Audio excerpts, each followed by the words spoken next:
बिस्मिल्लाहिर्रहमानिर्रहीम। अस्सलाम वालेकुम ख़वातीन व हज़रात, मैं मुबश्शिर नदीम रिपब्लिक पॉलिसी के प्लेटफॉर्म से आपकी खिदमत में हाज़िर हूँ। जैसा कि ख़वातीन व हज़रात आप जानते हैं कि रिपब्लिक पॉलिसी ने माह नवंबर 2023 में कौमी असम्बली के हल्का जाती सर्वे का इनेकाद करवाया, जो कि ज़िला वाइज था। इसमें सबसे पहले हमने सूबा पंजाब को डिस्कस किया। सूबा पंजाब का मुकम्मल ज़िला वाइज सर्वे हमारे यूट्यूब चैनल रिपब्लिक पॉलिसी पे मौजूद है। प्रोग्राम शुरू करने से पहले मैं आप सबसे मेरी हम्बल रिक्वेस्ट है कि अगर आपको हमारा चैनल अच्छा लगे तो इसे सब्सक्राइब करें और कमेंट सेक्शन में जाके अपनी आरा से मुस्तफ़ीद फरमाएं, ताकि हम प्रोग्राम को बेहतर से बेहतर कर सकें। दूसरे मरहले में हमारा सूबा जो है वो सूबा खैबर पख्तूनख्वा है, और खैबर पख्तूनख्वा का जो पहला ज़िला है NA के हिसाब से वो चित्राल है, NA 1। तो चित्राल को डिस्कस करने से पहले मैं थोड़ा सा चित्राल की जोग्राफियाई हदूद के बारे में आपसे बात करूंगा। चित्राल दो हिस्सों पे मुश्तमिल है, अपर चित्राल और लोअर चित्राल। दो तहसील हैं इसकी, चित्राल और मस्तूज। चित्राल का कुछ एरिया अफ़गानिस्तान के बॉर्डर से भी लगता है। चित्राल वादी कलाश और सियाती मुकाम के हवाले से बड़ा पुरफ़िज़ा इलाका है।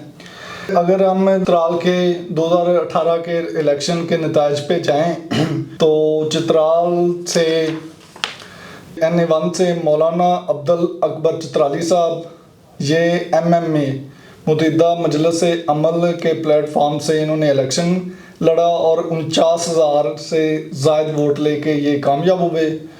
दूसरे नंबर पे अब्दुल लतीफ़ साहब, जो कि PTI के कैंडिडेट थे, उन्होंने 38,800 से ज़ायद वोट हासिल करके दूसरे नंबर पे रहे।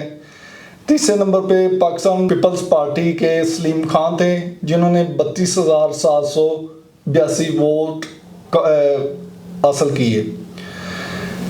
ख़वातीन हज़रात, अगर हम यहाँ पे चित्राल के ट्राइब्स की बात करें, कौमों की बात करें, तो इसमें मेन चित्राली, पठान, बजोड़ और मोहम्मद के लोग कारोबार के सिलसिले में यहाँ आए होते हैं। बेग, चुगताई, कलाशी शहजादे और इस्माइली हैं। रिपब्लिक पॉलिसी ने जो खैबर पख्तूनख्वा में सर्वे करवाया, उसके मुताबिक जो पॉपुलर वोट है चित्राल का वो 50% है, और जो ट्रेडिशनल वोट है वो 50% है। और अगर हम बाइफर्केशन में जाएं और स्टैंडिंग में जाएं कि वहाँ पे कौन कौन सी पार्टियाँ किस परसेंटेज पे हैं, तो PTI जो है वो 55% 55% के साथ सरफरिस्त है। उसके बाद जमात इस्लामी है 25% के साथ दूसरे नंबर पे।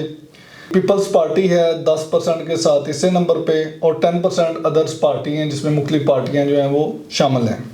जो रिपब्लिक पॉलिसी ने सर्वे करवाया था उसमें हमने टारगेट किया था 18 साल से लेके 35 साल के नौजवान, क्योंकि वो मेजॉरिटी में है पाकिस्तान में रेशो के हवाले से, आबादी में रेशो के हवाले से।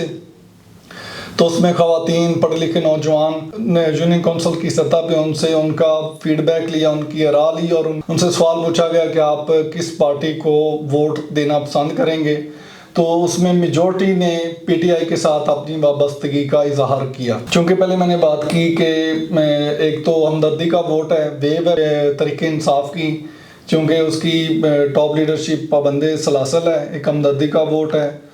दूसरा PDM की जो हुकूमत थी, जिसमें सारी आलमोस्ट जमातें, एक आध पार्टी को निकाल के सारी जमातें हुकूमत में शामिल थी, उनकी 16, 17, 18 माह की जो कारकर्दगी है वो भी एक बहुत बड़ा एलिमेंट है और बहुत बड़ा फैक्टर है। उसमें आपको पता है कि इन्फ्लेशन रेट बहुत बड़ा, पेट्रोल की कीमतें बहुत बड़ी, गैस की कीमतें बहुत बड़ी, बिजली के निर्ख बहुत ज़्यादा बढ़ गए हैं, और बहुत सारे लोग जो मिडिल क्लास से या लोअर मिडिल क्लास से वो बहुत बुरी तरह अफेक्ट हुए। ये एक बहुत बड़ी रीज़न है कि लोग उन जमातों से मुतनफ़र हैं कि यहाँ पे अगर सीट एडजस्टमेंट होती है तो फिर किसी पार्टी का चांस बन सकता है कि वो जीते। जिस तरह आपको पता होगा कि 2018 में यहाँ से MMA ने सीट जीती थी, जिसमें मौलाना अब्दुल अकबर चित्राली साहब, जो कि जमात इस्लामी के कैंडिडेट थे, लेकिन यहाँ से उन्होंने मुत्तहिदा मजलिस अमल के प्लेटफॉर्म से इलेक्शन लड़ा था और वो वहाँ यहाँ से जीत गए थे।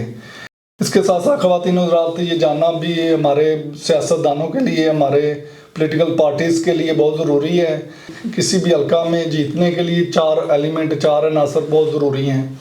एक तो उस हल्के में पार्टीज़ की क्या स्टैंडिंग है, क्या पोजीशन है, कितनी स्ट्रॉन्ग है, उसकी पॉपुलैरिटी कितनी है, उसका ट्रेडिशनल वोट कितना है। उसके साथ साथ अगर वो पार्टी, दूसरा जो एलिमेंट है कि वो पार्टी किस उम्मीदवार को नामजद करती है, वो पॉपुलर कितना है, उसकी लोगों के साथ मामलात और एक्सेस कितनी आया कि वो लोगों तक उसकी एक्सेस है या नहीं है। उसके साथ साथ वो कंपेन कैसे वहाँ पे चलाता है।